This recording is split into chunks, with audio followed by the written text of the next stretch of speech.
अब हम विधिवत पिंडदान की प्रक्रिया आरंभ करेंगे और आप स्वयं इस पिशाच के नवीन शरीर ग्रहण करने के प्रत्यक्षदर्शी बनेंगे।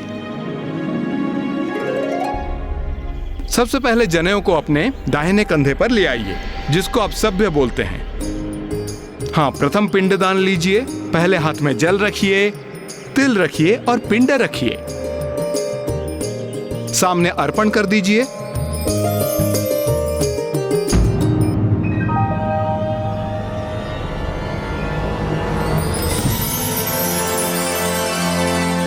मेरा शीश। प्रथम दिवस के पिंडदान से यातना शरीर के शीश और कपाल का निर्माण होता है। द्वितीय दिवस के पिंडदान से यातना शरीर के ग्रीवा एवं कंधे उत्पन्न होते हैं।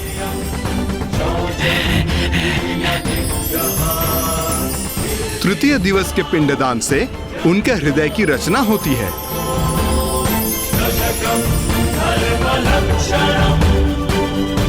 चतुर्थ दिवस के पिंडदान से उनके पेट और पृष्ठ भाग का निर्माण होता है। पंचम दिवस के श्राद्ध से नाभि का निर्माण होता है। छठम दिवस के पिंडदान से कटी प्रदेश का निर्माण होता है। सप्तम दिवस के पिंडदान से गुई भाग का निर्माण होता है। अष्टम दिवस के पिंडदान से उरु का निर्माण होता है। नवम दिवस के श्राद्ध से तालू और पांव का निर्माण होता है।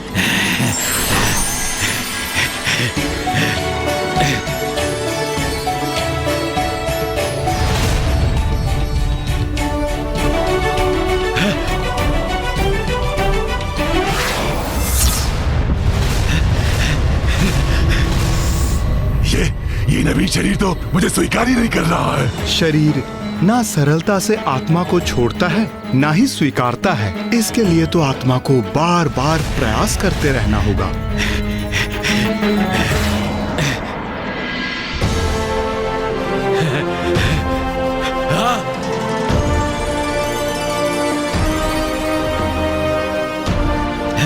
ब्राह्मण देवता, इनका तो संपूर्ण शरीर ही प्रस्तुत हो गया। तो फिर दशम दिन के पिंडदान से क्या होगा? उससे जो भी हो, तुम तो शीघ्र मेरा पिंडदान कर डालो पुत्र, क्योंकि अभी तक जो भी हुआ उससे बहुत प्रसन्न हूं मैं, क्योंकि मैं पुनः पूर्ववत हो गया हूं।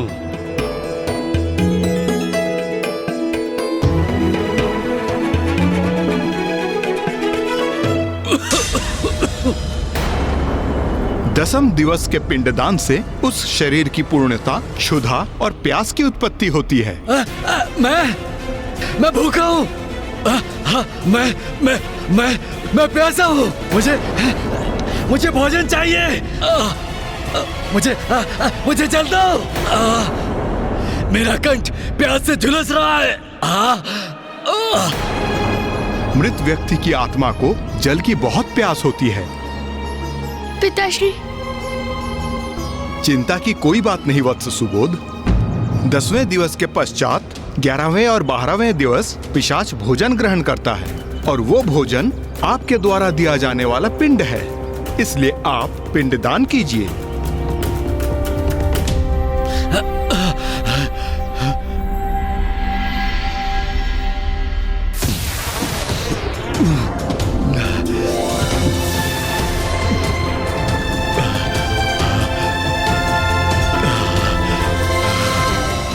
भोजन।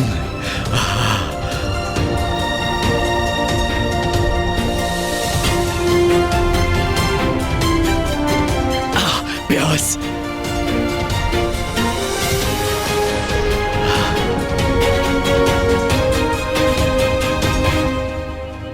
कितना प्यासा था मैं, अब तृप्त हुआ हूं मैं।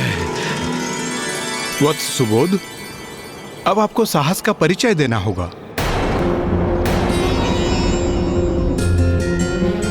ये ब्राह्मण मेरे पुत्र को साहस रखने के लिए क्यों कह रहा है?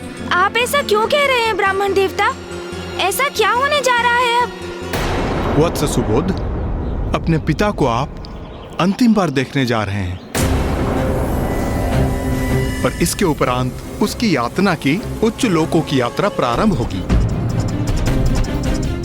जो तुम्हारे पिता के लिए अत्यंत कठिन अनुभव होगा और जिसका साक्षी बनना आपको भी कष्टदायक होगा।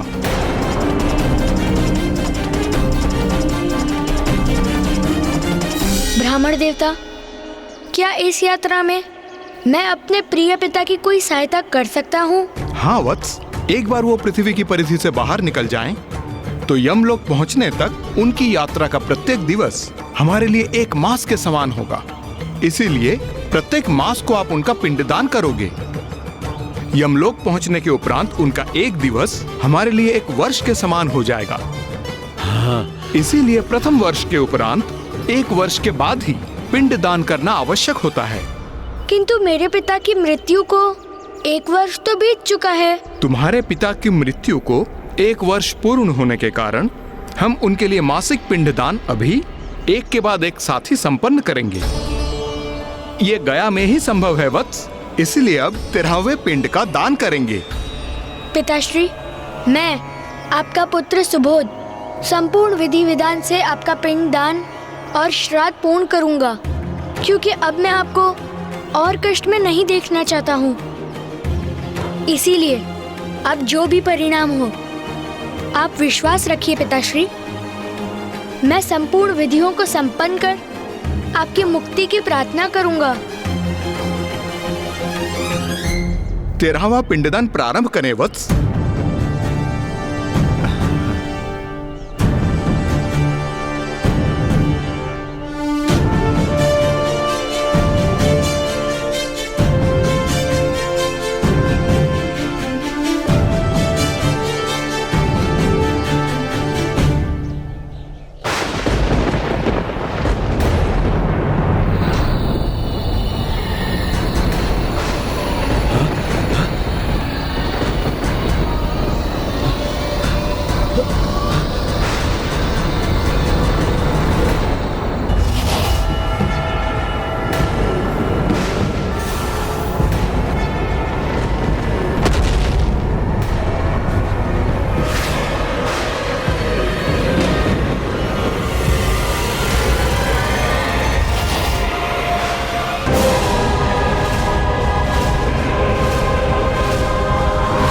तेरहवें पिंडदान के साथ आत्मा को यमदूत बंदी बनाकर ले जाने के लिए आते हैं।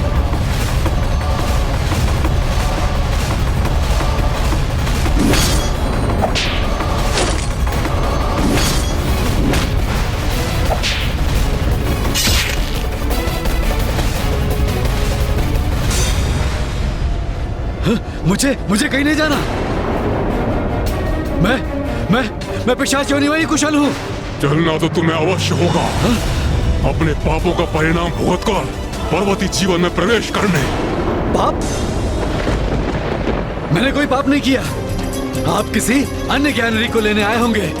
भूलवश मुझे दंड देने आ गए। हाँ, मैं तो एक मात्र पिशाच हूँ।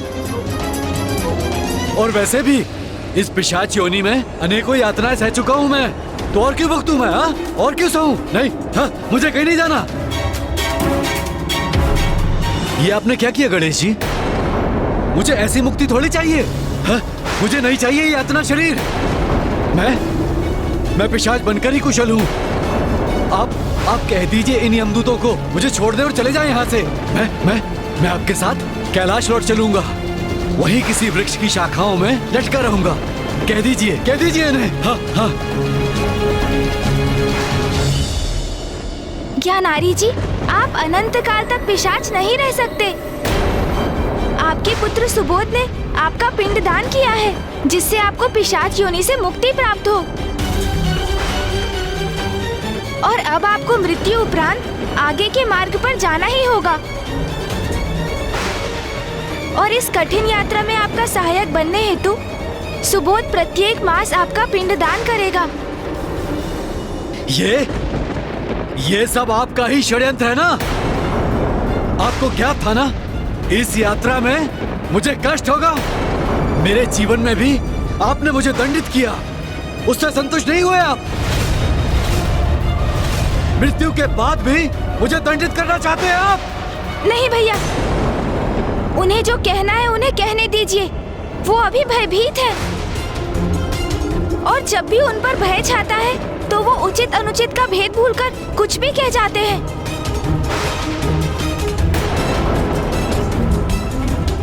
ज्ञानारी, मेरे अनुज गणेश ने मुझे शांत होने के लिए कहा है, किंतु फिर भी मैं ये बात अवश्य कहूंगा। तुम बड़े ही कृतज्ञ हो। पूर्व में तुम हमें ये कहकर सताते रहे कि तुम्हें मुक्ति प्राप्त नहीं हुई है, मुझे मुक्ति दिलवा। और अब जब हम तुम्हें मुक्ति दिलवाने के लिए तुम्हारा पिंड दान करवाने यहां लेकर आए, तो तुम कह रहे हो कि तुम्हें मुक्ति नहीं चाहिए और अपने कष्टों का दोष हम पर मढ़ रहे हो। अरे ऐसी कष्टप्रद मुक्ति किसे चाहिए?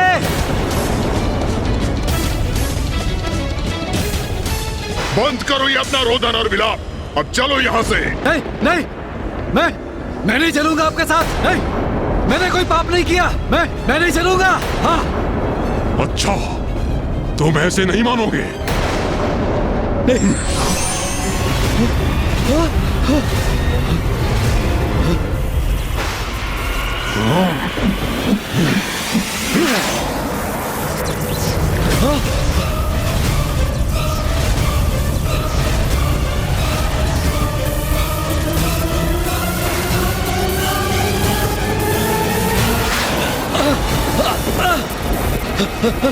नहीं पुत्र सुबोध, पूजा के स्थान से उठने पर पूजा अधूरी मानी जाती है, इसीलिए तुम्हें ही नहीं, हम सभी को भी यहाँ स्थित होकर रहना होगा।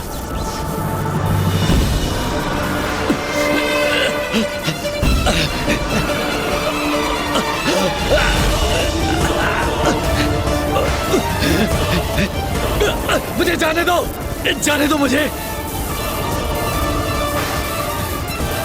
कोई पाप नहीं किया, कुछ नहीं किया मैंने कुछ नहीं किया। छोड़ो मुझे। असत्य कहना भी पाप होता है और अब तुम वही पाप कर रहे हो।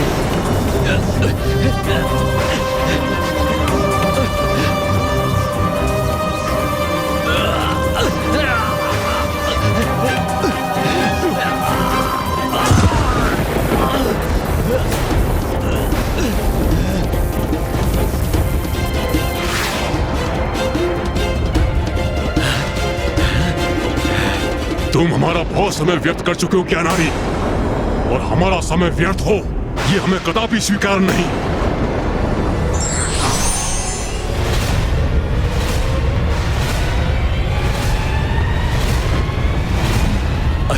अरे ये क्या कर रहे हो तुम?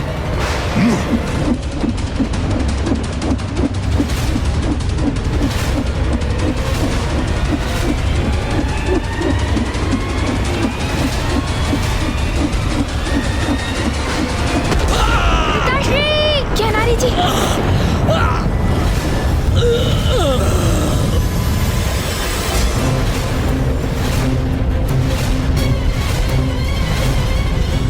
ये क्या किया आपने ज्ञानारी जी के यातना शरीर को ही चीर दिया, उनका अंत कर दिया आपने। अब उन्हें मुक्ति कैसे प्राप्त होगी?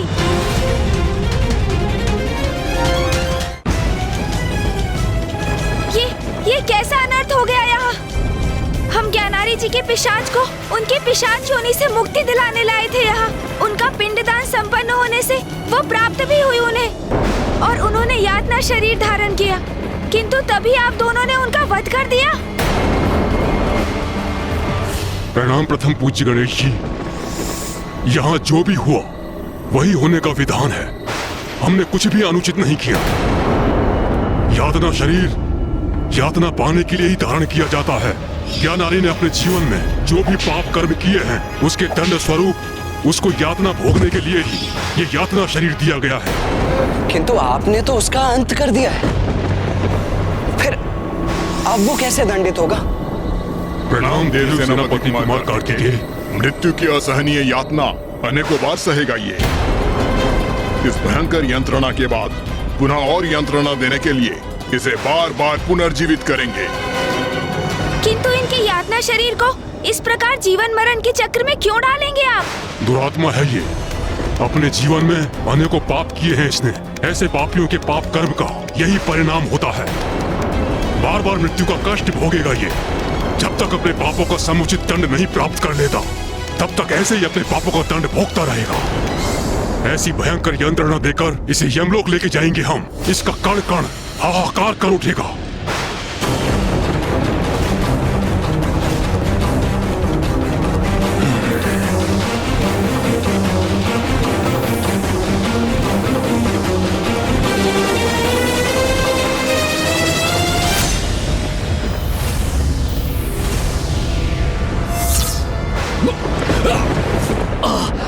पिताश्री,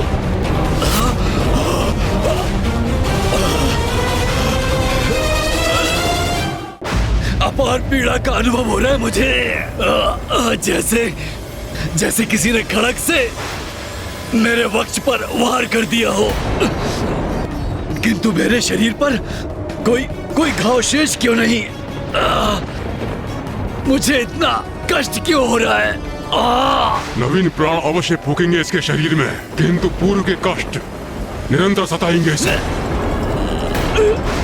जैसे जैसे आगे बढ़ेगा मृत्यु भोगेगा, जीवित होगा, उसकी कल्पना मात्र से इसका हृदय कांप उठेगा। ऐसी यातनाएं सहेगा ये। इन यातनाओं का कष्ट इसका पीछा नहीं छोड़ेगा।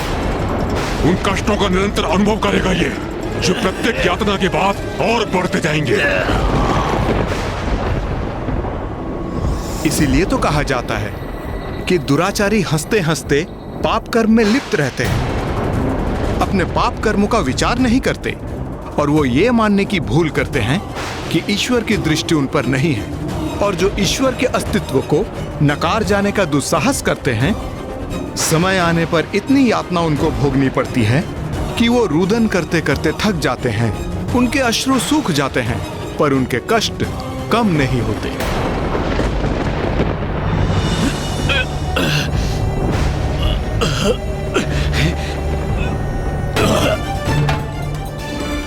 ऋषिवर, मैं तो पूर्व से ही प्यास से तड़प रहा हूं, तो अब रुदन करने के लिए अश्रु कहां से लाऊंगा?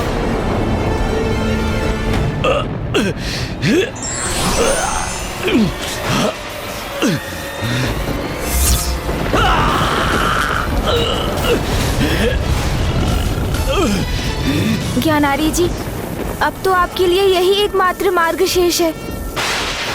इसलिए संघर्ष कर इस प्रक्रिया में बाधा उत्पन्न करने का प्रयास मत कीजिए। दुर्भाग्यवश जो पाप आपने किए हैं, उनका परिणाम भुगतना तो आपके लिए अनिवार्य है ज्ञानारी जी। अब चलो हमारे साथ। जितना विश्राम प्राप्त होना था हो चुका। आगे का मार्ग अत्यंत ही कठोर है।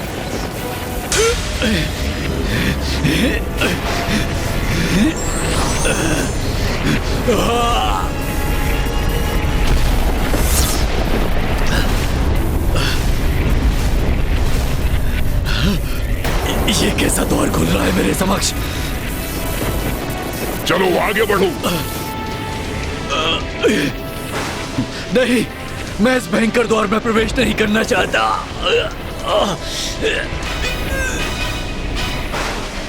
गणेश जी,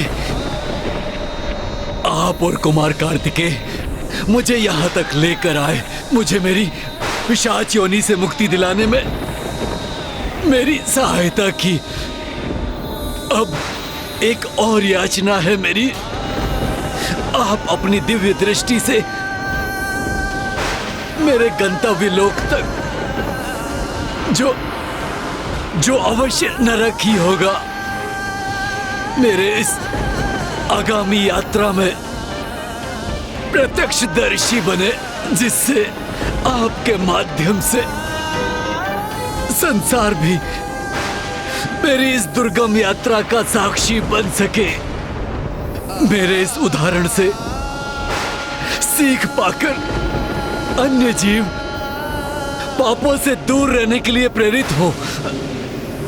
और प्रभु, मेरे पुत्र को इस यात्रा का विवरण दीजिएगा। मैं अपने जीवन में उसे कुछ उचित सिखा नहीं सका, किंतु कदाचित मेरी मृत्यु के पश्चात तो उसे कुछ सिखाने में समर्थ होऊंगा। प्रभु, मैं अपने संपूर्ण जीवन में आपको भला बुरा कहता रहा, आपको क्षति पहुंचाने का प्रयास करता रहा, किंतु आपने मुझे इस पिशाच योनि से मुक्त कराकर मुझ पर उपकार किया। आप अत्यंत दयालु हैं प्रभु, सभी देवताओं से भिन्न हैं, इसीलिए तो आप अग्रणी हैं, प्रथम पूजनीय है प्रभु, प्रथम पूजनीय। मैं आपकी पीड़ा समझ सकता हूँ, इसलिए जो हुआ सो हुआ। अब आप दंड सहकर अपने पापों का प्रायश्चित कीजिए और स्मरण रखिए, निराशा के गहन अंधकार का अंत आशा की प्रकाश की किरण से अवश्य होता है।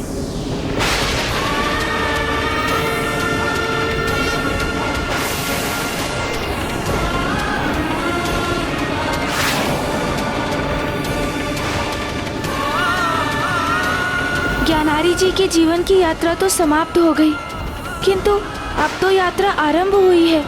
उसे पूर्ण कर यमलोक तक पहुंचना ज्ञानारी जी की आत्मा के लिए बहुत बड़ी चुनौती है।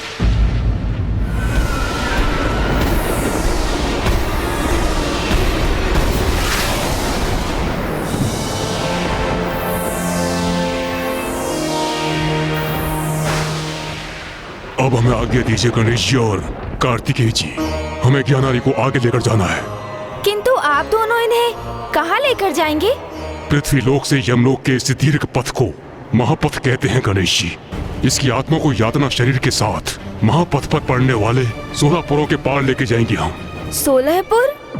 किंतु इन पुरों में आत्मा के साथ क्या होता है? प्रत्येक पुर में मृत आत्मा अपने कर्मों के अनुसार फल भोगती है। जीवन में सत्कर्म करने वाली आत्मा को सुफल प्राप्त होता है और दुरात्मा को यहाँ पग पग पर भयंकर दंड प्राप्त होते हैं। ऐसे कष्ट जिनमें से एक को भी भोगने पर आत्मा चित्कार कर उठती है। कहीं प्रचंड अग्नि में भस्म होता है वो, तो कहीं अन्य भक्षक जीव उसके शरीर के अंगों को नोच नोच कर अपना आहार बनाते हैं। कहीं उस पर अस्त्र शस्त्र शिलाओं आदि से प्रहार होता है, तो कहीं उसे कांटों कंकड़ आदि से भेदे जाने पर विवश होना पड़ता है। इन सब में उसका यातना शरीर पकड़े हुए सांप की तरह छटपटाता है, किंतु पग पग पर भयंकर कष्टों को सहकर दारुण स्वर में विलाप करते हुए आगे बढ़ने पर लाचार होता है। तो जब उसकी आत्मा अपने समस्त कर्मों के फल को भुगत कर उन 16 पुरों के पार पहुंच जाएगी, तो उस यातना शरीर का क्या होगा? 16 पुरों को पार करने के पश्चात ज्ञानारी का यातना शरीर हमारे प्रभु यमराज के समक्ष प्रस्तुत होता है, जहां वो इसके कर्मों के अनुसार उपयुक्त स्थान का निर्णय लेंगे। यदि इसके दंड के उपरांत भी उसके बुरे कर्म शेष रहे तो वो नरगामी होगा, किंतु यदि सत्कर्म शेष रहे तो वो स्वर्ग जाने का भागी बनेगा। अब हमें आज्ञा दीजिए प्रभु, ज्ञानारी अब प्रथम पुर तक पहुंच रहा होगा। 16 पुरों की जो इसकी कठिन और दीर्घ यात्रा जो आरंभ हो रही है, वो पूर्ण होगी 384 दिवसों में।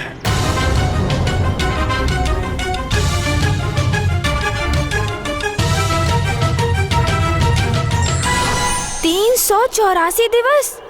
इतनी दीर्घ यात्रा? किंतु मैंने तो माँ को वचन दिया था कि मैं शीघ्र अतिशीघ्र लौटूंगा। भैया, आपको तो ज्ञात ही है। हम ज्ञानारी जी को शीघ्र मुक्ति दिलाने का प्रयास करेंगे, जिससे शीघ्र यहाँ आकर आपको एवं पिताश्री को मिलाने का प्रयास कर सके। माँ, ऋषि जगश्वी भी मरणासन अवस्था में है। माँ अकेली है। हमें पिताश्री को भी काशी लौटाने का कोई उपाय ढूंढना है, किंतु यहाँ भी ज्ञानारी और सुबोध के भले के लिए ज्ञानारी जी को दिए वचन से बंध गया हूँ मैं। उनकी यात्रा संपन्न होने तक यहीं रहना होगा मुझे। अब इस दुविधा को कैसे सुलझाऊं मैं? यहाँ भी कैसे रहूं और काशी लौटकर माँ को दिया वचन कैसे पूर्ण करूं मैं? ओम नमः शिवाय। ओम नमः शिवाय। ओम नमः शिवाय। ओम नमः शिवाय। ईश्वर, प्रभु शीघ्र ही लौटते होंगे। ओम नमः शिवाय। स्वामी, पुत्र गणेश और कार्तिकेय शीघ्र यहाँ लौटेंगे और फिर वो आपके अंश को यहाँ मुझ तक लाने का कोई उपाय अवश्य ढूंढ लेंगे।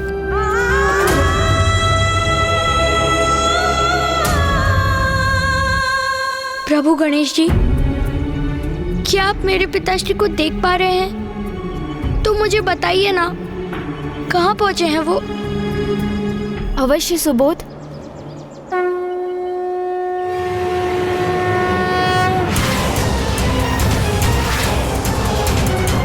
हाँ वत्स सुबोध, मैं अपनी दिव्य दृष्टि से ज्ञानारी जी को देख पा रहा हूँ। वो एक अनंत अंधकार की गहराई में गिरते चले जा रहे हैं। नहीं नहीं नहीं! क्या हुआ गणेश? अब क्या देखा तुमने?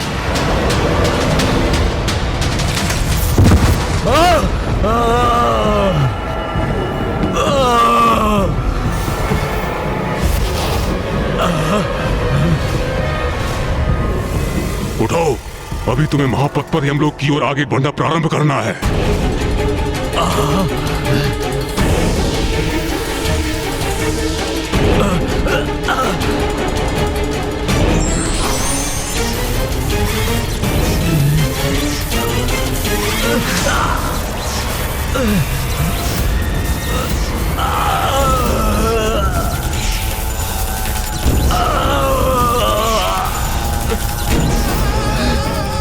छोड़ दो मुझे, छोड़ दो, क्षमा करो मुझे, इतनी भीषण पीड़ा नहीं सह सकता मैं। छोड़ दो, दया करो मुझ पर, दया करो, छोड़ दो, हाँ छोड़ो, छोड़ दो मुझे, छोड़ो, छोड़ो।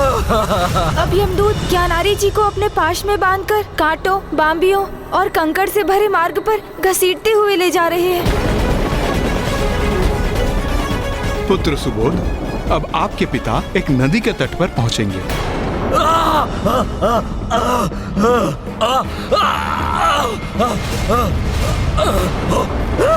अब हम पुष्प भद्रा नदी के तट पर हैं।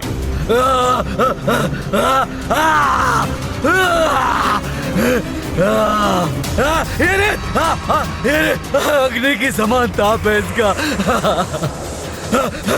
इसके प्रचंड ताप से झुलस रहा हूं मैं।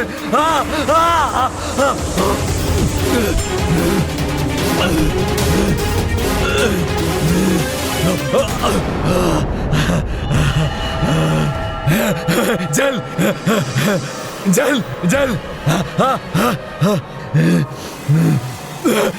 प्यास प्यास प्यास लगी है मुझे। जल दे दो मुझे, बहुत बहुत प्यास लगी है। पुत्र, अब आपके पिता का यातना शरीर पुष्पभद्रा नदी के तट पर पहुंच चुका है, जहां आपके द्वारा दिया गया पिंडदान उनका भोजन बनेगा और तर्पण का जल प्राप्त होगा।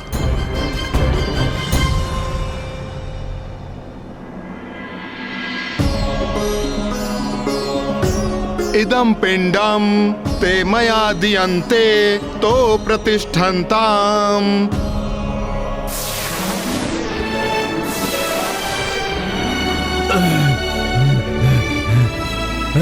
भूख भूख और प्यास तो मिट गई, किंतु किंतु किंतु मेरा कष्ट नहीं मिटा। मेरा संपूर्ण तन कष्ट में है। तो जैसे पुनः मृत्यु के मुख में प्रवेश कर रहा हूँ। अभी से इतना विलाप कर रहे हो? अभी तो तुम्हारी यात्रा आरंभ भी नहीं हुई ज्ञानारी।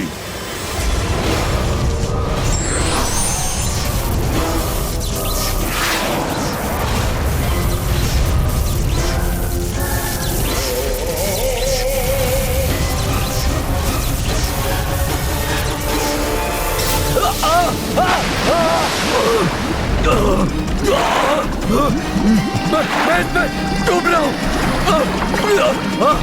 ये जल तो अपने ताप से प्रताड़ित कर रहा है मुझे।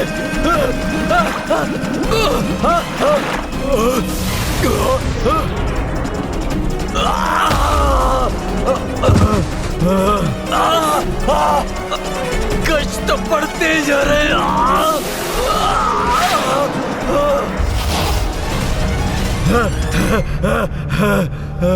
क्षमा करो मुझे, दया करो मुझ पर। मैं ये कष्ट और नहीं सह सकता, नहीं सह सकता मैं। ये यमपुर है, महापथ पर पड़ने वाला पहला पुर, जहाँ उन आत्माओं को दंड दिया जाता है जिन्होंने अपने जीवन काल में अपने माता पिता का अपमान किया हो। नहीं, नहीं, नहीं, मैंने अपने माता पिता का कभी अपमान नहीं किया था, कभी नहीं किया था। हमने तो सम्मान किया है, सम्मान, कभी कभी अपमान नहीं किया। ज्ञानारी जी, यमदूतों से असत्य वचन कहना व्यर्थ है। उनसे आपका कोई सत्य छिपा नहीं। क्या हुआ प्रभु गणेशी?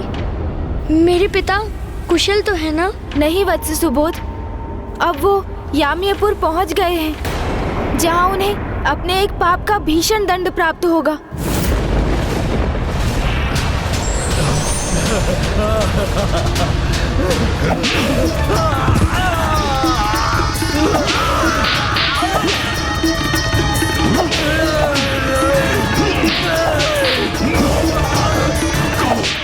सत्य कहो, क्या तुमने कभी अपने माता पिता का अपमान किया था?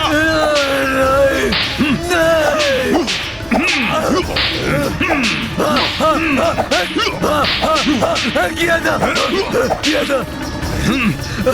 बहुत बुरा पुत्र था मैं। जब बाल्यावस्था में था, अपने पिता का अपमान और तिरस्कार करने का अपराध किया था मैंने। मुझसे भूल हो गई, मुझे क्षमा करो मुझे। और कोई अपराध और कोई पाप नहीं किया मैंने। तो क्या आप दोनों मुझे यमराज के समक्ष प्रस्तुत करेंगे?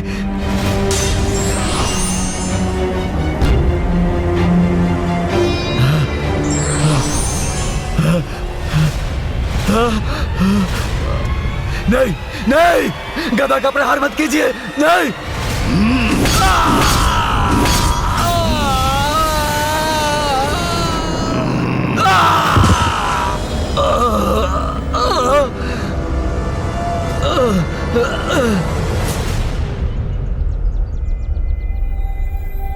गणेश, अब क्या अपनी दिव्य दृष्टि से तुम कुछ देख पा रहे हो?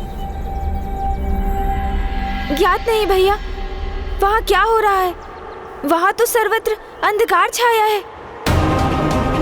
मुझे कुछ दिखाई नहीं दे रहा है भैया वहाँ। ऐसे अंधकार का अर्थ तो ये है कि वो शौर्यपुर पहुंच चुके हैं। ऋषिवर, वहाँ आत्माओं के साथ क्या होता है? ऐसा सुना जाता है वत्स कि शौर्यपुर के राजा अत्यंत भयंकर हैं और उसके दर्शन मात्र से आत्मा भयभीत हो जाती है और कुछ यातना शरीर तो वहां से आगे बढ़ने में असमर्थ हो जाते हैं। ये कहाँ आ गया मैं? यहाँ तो सर्वत्र अंधकार ही अंधकार है।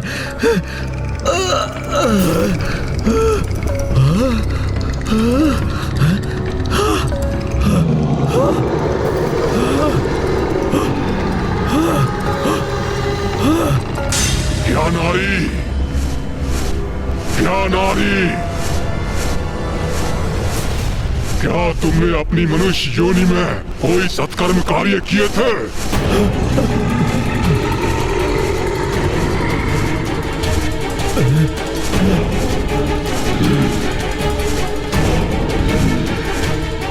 हत्या का महापाप किया है तुमने। धर्म कर्म में लीन ऋषि मुनियों की हत्या की है तुमने। शौर्यपुरी में अब तुम्हारे इस महा अपराध का दंड प्राप्त होगा। तुम्हें तो अब मेरी भीषण अग्नि का प्रकोप सहना पड़ेगा।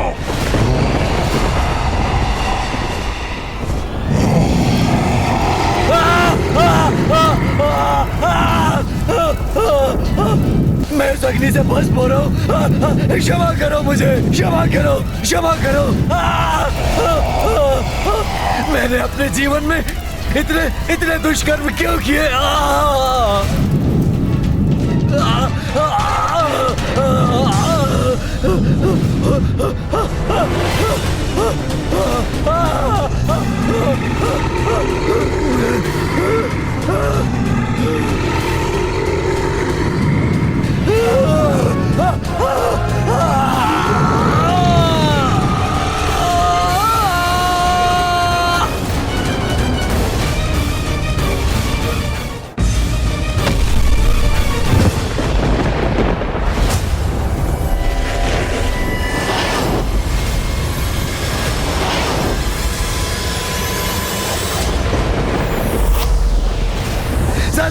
सहायता सहायता। हाँ, मैं भस्म हो रहा हूँ, मैं भस्म हो रहा हूँ, इस अग्नि से भस्म हो रहा हूँ मैं। हाँ, हाँ, शांत करो इस अग्नि को।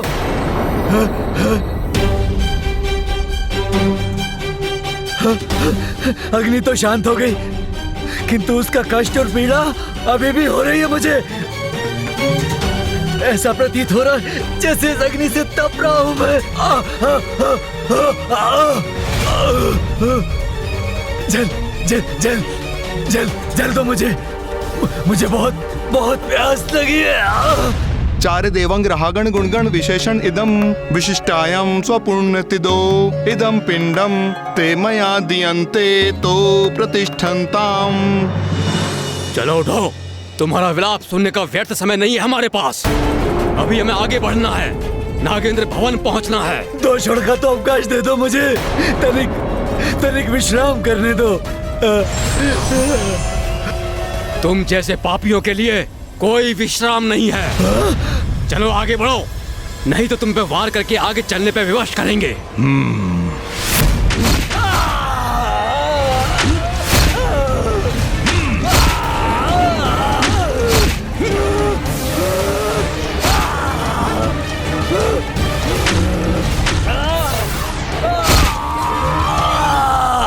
तृतीयपुर नगेंद्र भवन पहुंच गए हैं, जहां ज्ञानारी जी को अपने जीवन काल में कोई भी यज्ञ ना करने का दंड प्राप्त हो रहा है।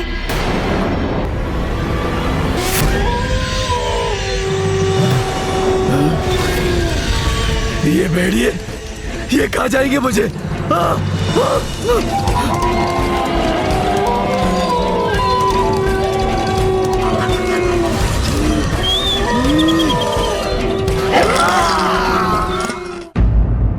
अब वो चतुर्थपुर गंधर्व नगर पहुंच गए हैं, जहां ज्ञानारी जी ईश्वर की पूजा में अवरोध उत्पन्न करने के लिए दंडित हो रहे हैं।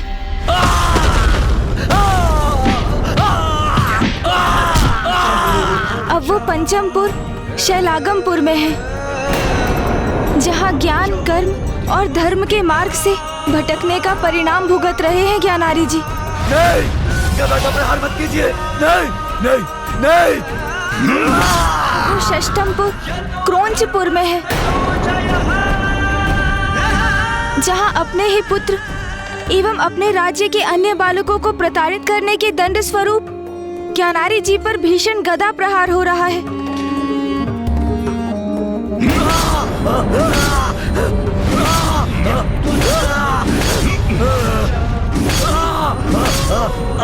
अब वो सप्तमपुर क्रूरपुर को पार कर 8वें पुर विचित्र भवन में है, जहां ज्ञानारी जी को तपते कोयले के अंगार पर स्थित होकर स्त्रियों के अपमान का दंड भोगना पड़ रहा है।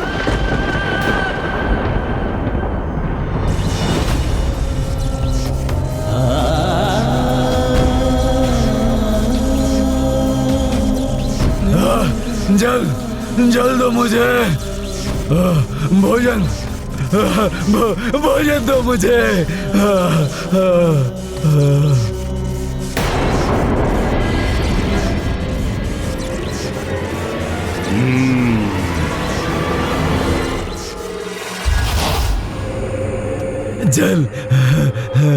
जल दो मुझे, भोजन दो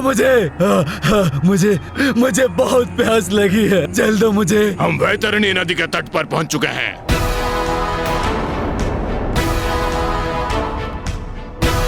हमें इस नदी को पार करना है।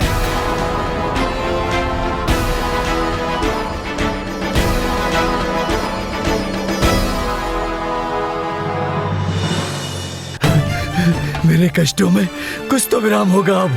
इस नदी को पार करते समय मैं इस नौका पर तनिक विश्राम तो कर सकूंगा।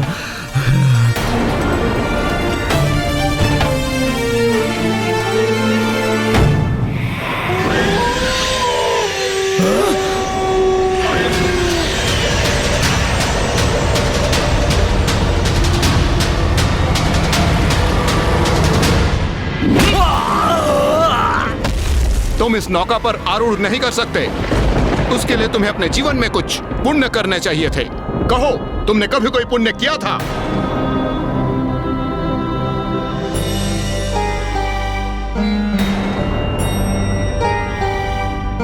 प्रणाम।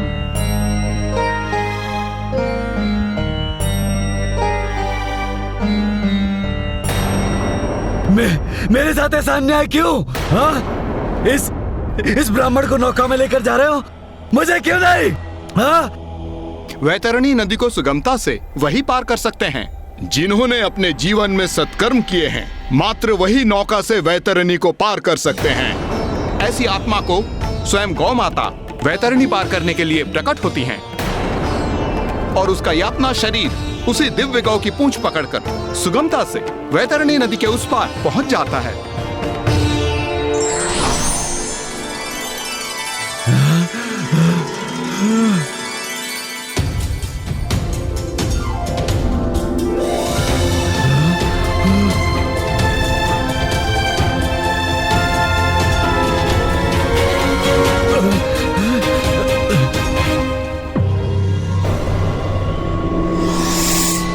क्या तुमने अपनी जीवन में कभी सत्कर्म या गोदान का पुण्य कमाया है?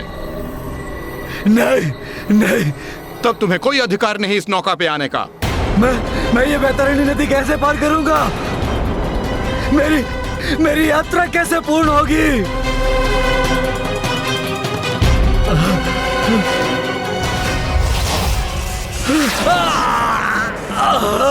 वैतरणी नदी तो तुम्हें पार करनी होगी, किंतु नौका पर नहीं। यह अच्छा संकेत नहीं है। किंतु क्यों ब्राह्मण देवता?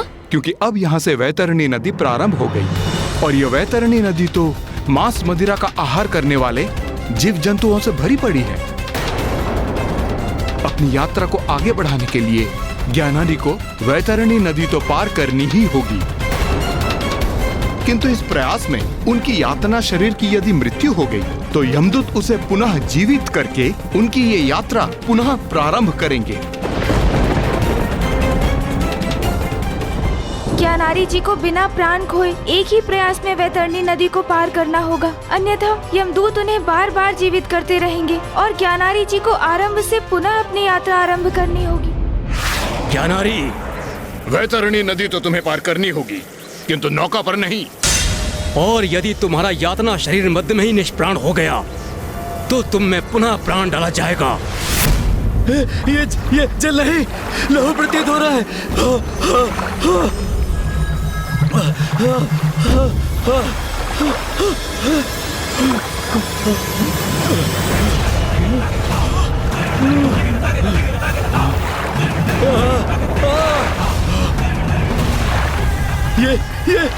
ये क्या बड़ा चला रहा है मेरी ओर?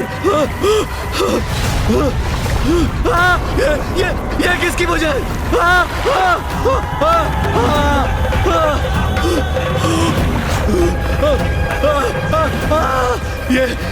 ये कैसे भयंकर नदी है ये?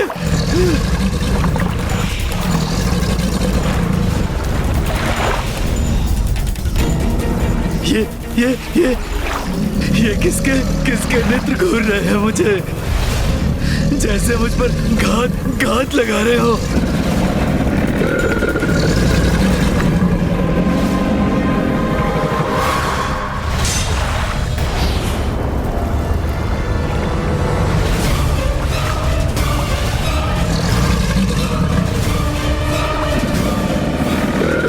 रक्षा करो, कोई तो रक्षा करो मेरी।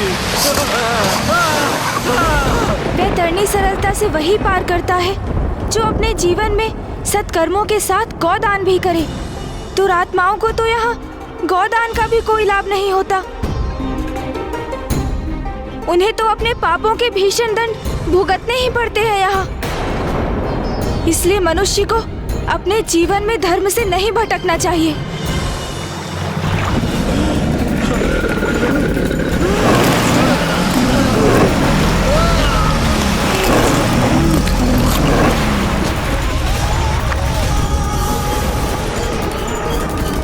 इसका यातना शरीर तो निष्प्राण हो गया। इसे पुनः प्राण देंगे, तभी तो ये जीवित अवस्था में कष्ट भोगते भोगते वैतरणी पार कर पाएगा।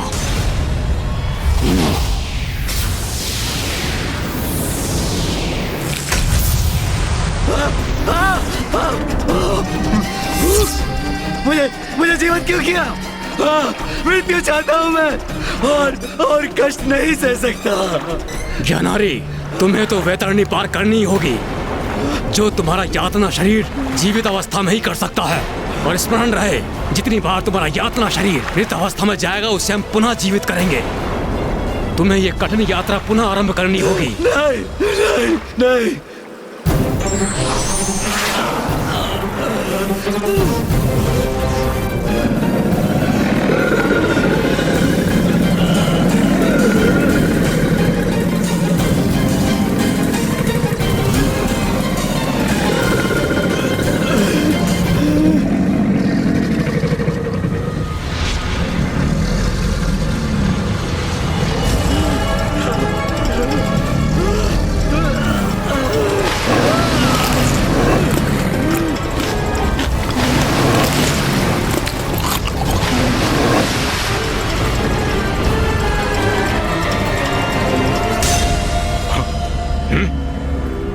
ये ज्ञानारी कहाँ चला गया? प्रतीत होता है ज्ञानारी का यातना शरीर यातना सहते सहते निष्प्राण हो गया, किंतु उसे पुनः अपनी कठिन यात्रा आरंभ करनी होगी।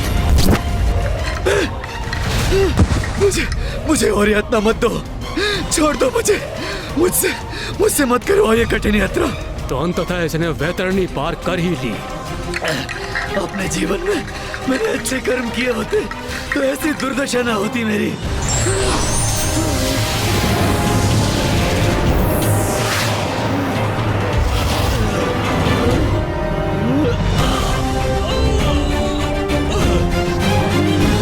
शरीर को तो यथावत कर दिया तुमने, किंतु अभी भी कष्ट हो रहा है मुझे, जैसे वो भयंकर जीव मेरे शरीर को नोच नोच कर मेरा भक्षण कर रहे हो। मुझे बहुत प्यास लगी है। जल दो मुझे। भूख लगी है मुझे, भोजन दो मुझे, भोजन दो। ब्राह्मण देवता, और कितनी यातना सहनी होगी मेरे पिताश्री को? उनकी ये यात्रा कब संपन्न होगी? वत्स सुबोध, तुमने तो अभी 8वें माह का ही पिंडदान किया है, और इस यात्रा की अवधि तो 1 वर्ष की होती है ना। अभी तो ज्ञानारी जी को यमलोक पहुंचने में 4 माह और लगेंगे। मुझे ऋषि जैगेश्वी की चिंता सता रही है। माँ को भी शीघ्र लौटकर पिताश्री को काशी लौटाने का वचन दिया है मैंने। ज्ञानारी और सुबोध के प्रति अपना दायित्व संपन्न होते ही मुझे वहाँ लौटना होगा।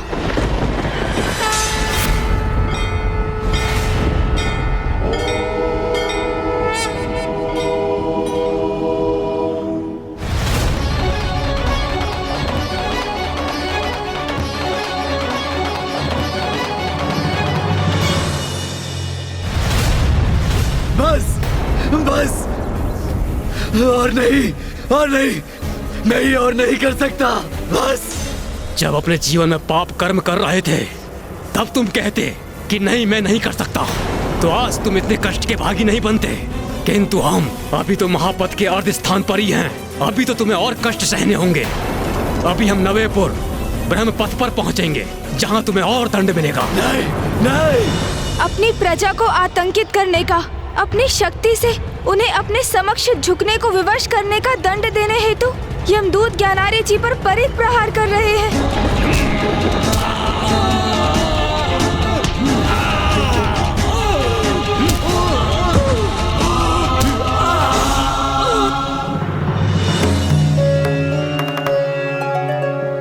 दसवेपुर अर्थात दुखदपुर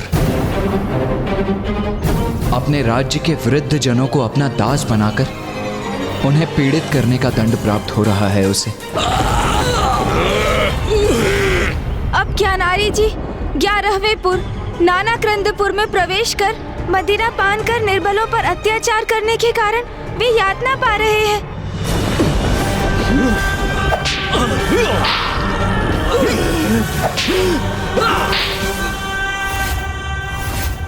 12वें पुर अर्थात सुप्त भवनपुर में ज्ञानारी को अपने राज्य में स्थित भगवान के मंदिरों और उनके श्री विग्रह नष्ट करने के पाप का कठोर दंड प्राप्त हो रहा है।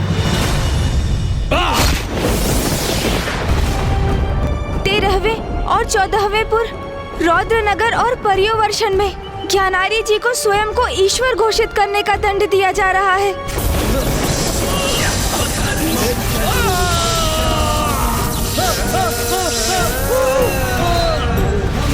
और 15वें एवं 16वें पुर अर्थात शिटाढ्यपुर एवं बहुधर्म भीतिपुर में ज्ञानारी को प्रथम पूज्य गणेश का अपमान करने के महापाप का दंड प्राप्त हो रहा है।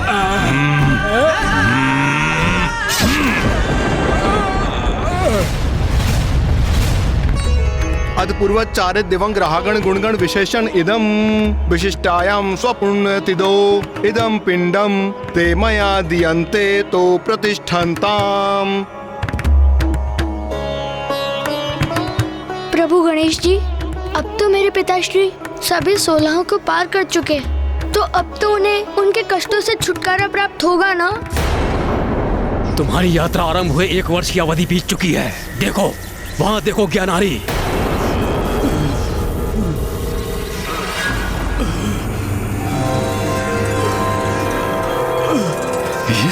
ये सीढ़ियां मुझे यमलोक में स्थित यमराज तक ले जाएंगी।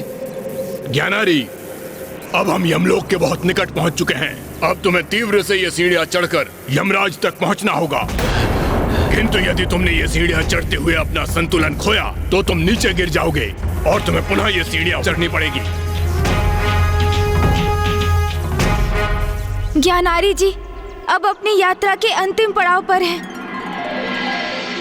एक बार ज्ञानारी यमलोक पहुंच जाए तो यमराज को ज्ञात हो जाएगा कि वो अपने समस्त पापों का दंड भुगत चुका है और तब वो उसके साथ उचित न्याय करेंगे, है ना? हाँ कुमार कार्तिकेय, गणेश जी, ये सत्य है कि ज्ञानारी इन 16 पुरों की यात्रा में अपने अनेक पापों का दंड प्राप्त कर चुका है, किंतु उसकी यात्रा का ये अंतिम पड़ाव सबसे कठिन और चुनौतीपूर्ण होगा। किंतु ऐसा क्यों ब्राह्मण देवता? यमलोक की सीढ़ियों पर ज्ञानारी की सबसे कठिन परीक्षा होगी कि ये जो प्रायश्चित कर रहा है वो वास्तव में कर रहा है या कष्टों को कम करने के लिए दिखावा मात्र कर रहा है। यदि उसका प्रायश्चित सत्य है तो सीढ़ियां चढ़कर आगे बढ़ सकेगा, अन्यथा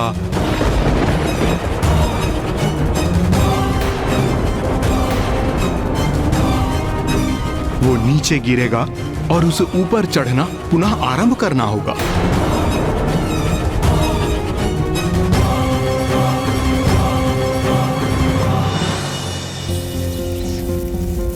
इतनी यातना सहने के पश्चात सीढ़ियां चढ़ना सरल प्रतीत हो रहा है।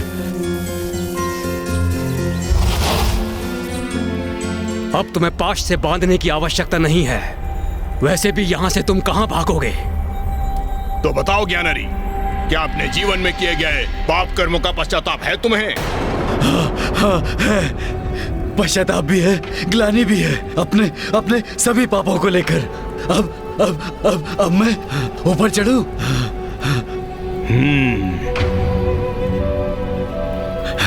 मुक्ति अब प्राप्त होगी मुझे, मुक्ति। इन सीढ़ियों को पार करते ही मैं इन सभी कष्टों से मुक्त हो जाऊंगा।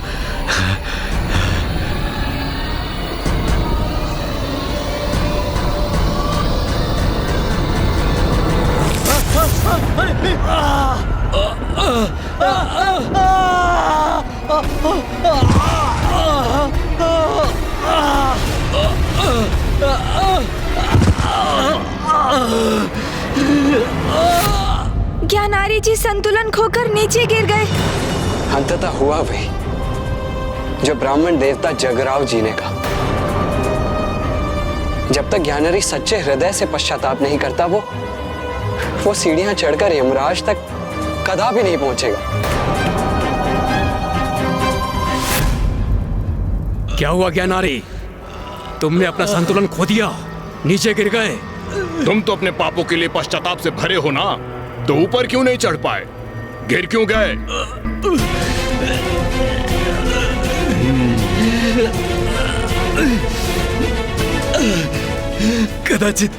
कदाचित मैं बहुत तीव्र गति से ऊपर चढ़ने का प्रयास कर रहा था।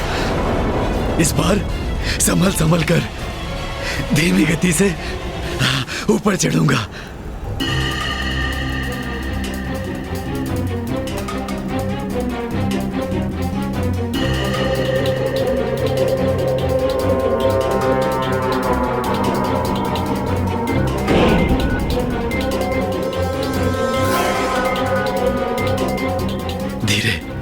धीरे धीरे आगे बढ़ूंगा तो अवश्य अपना संतुलन बनाए रखने में और ऊपर यमराज के समक्ष पहुंचने में सक्षम होऊंगा मैं, जो मेरे साथ न्याय कर मेरे आगामी लोक को निर्धारित करेंगे।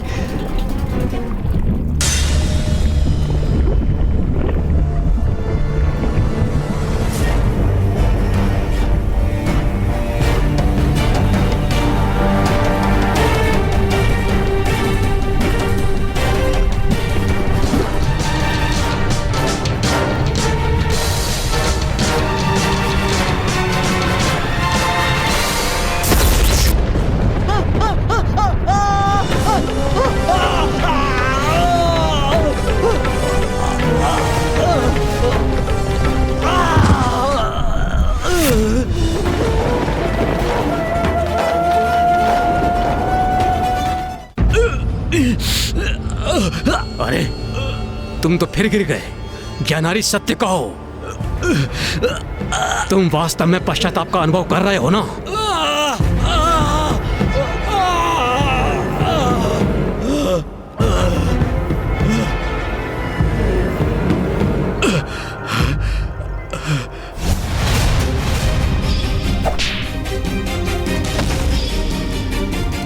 मैंने गणेश जी के नाम का जाप आरंभ किया है।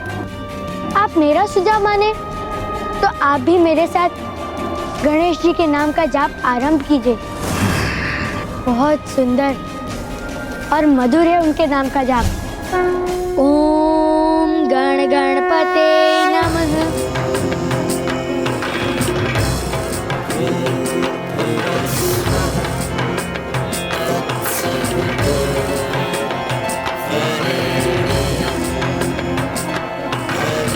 प्रभु गणेश जी, अब आप ही मेरा मार्गदर्शन कीजिए।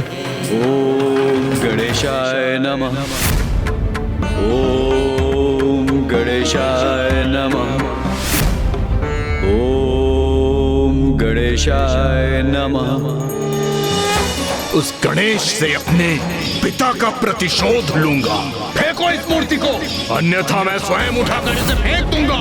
मैं त्रिलोक विजेता, मैं ही सत्य हूँ, मैं ही ईश्वर, मैं ही सत्य हूँ, मैं ही ईश्वर। फेंको इस मूर्ति को। गणेश का तो मैं वध करूंगा ही, मैं ही सत्य हूँ, मैं ही ईश्वर। बहुत बड़ा पापी हूं मैं। अनेकों पाप कर्म किए हैं मैंने। मैं तो भयंकर दंड का भागी होने योग्य हूं।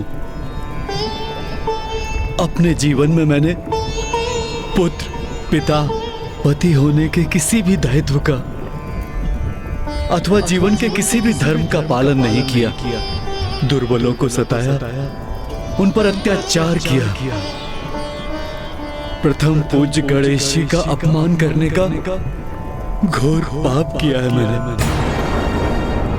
अपने सभी पापों के लिए मैं आपसे क्षमा याचना करता हूं। क्षमा कीजिए प्रभु, क्षमा कीजिए मुझे। प्रभु गणेश जी, मुझे क्षमा कीजिए। मुझ पापी को क्षमादान दीजिए प्रभु, क्षमादान दीजिए प्रभु। ज्ञानारी,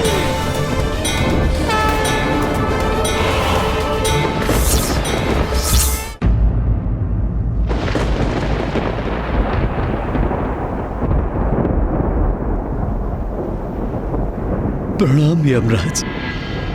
ज्ञानारे, तुम्हारे पुत्र सुबोध ने विधिवत रूप से तुम्हारा श्राद्ध और पिंडदान संपन्न किया है। तुम्हारे पापों के लिए यमलोक मार्ग सोलापुर में तुम्हें उसका दंड भी प्राप्त हुआ है। अब मुझे ही निर्णय लेना होगा कि मैं तुम्हें कहां भेजूं।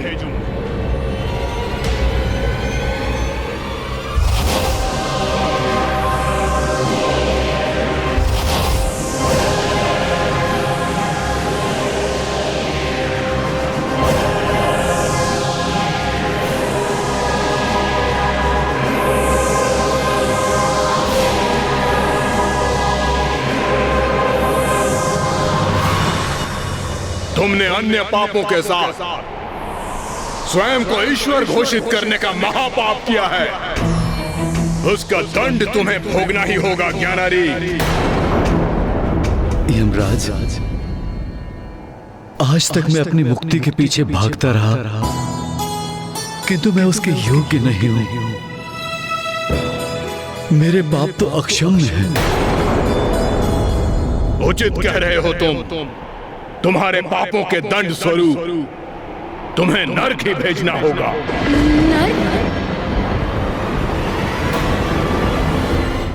धन्यवाद, धन्यवाद यमराज, धन्यवाद।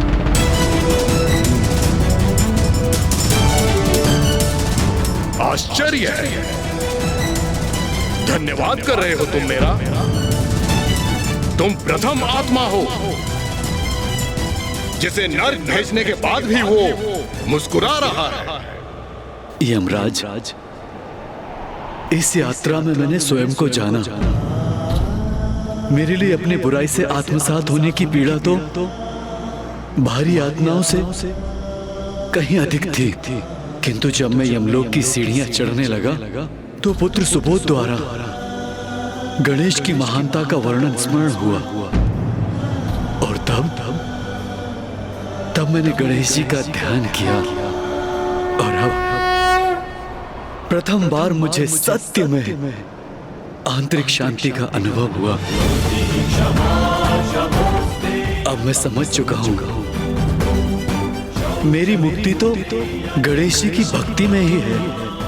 वही मेरा मोक्ष है।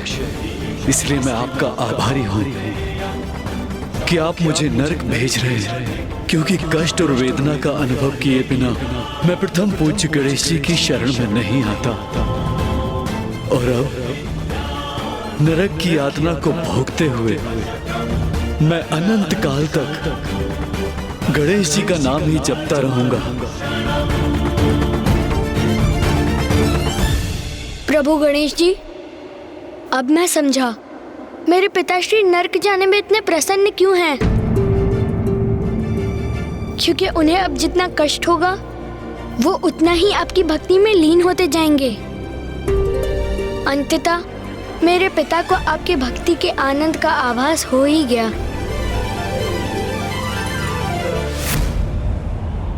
तो उचित है, अब तुम नरक की ही यातना सहो।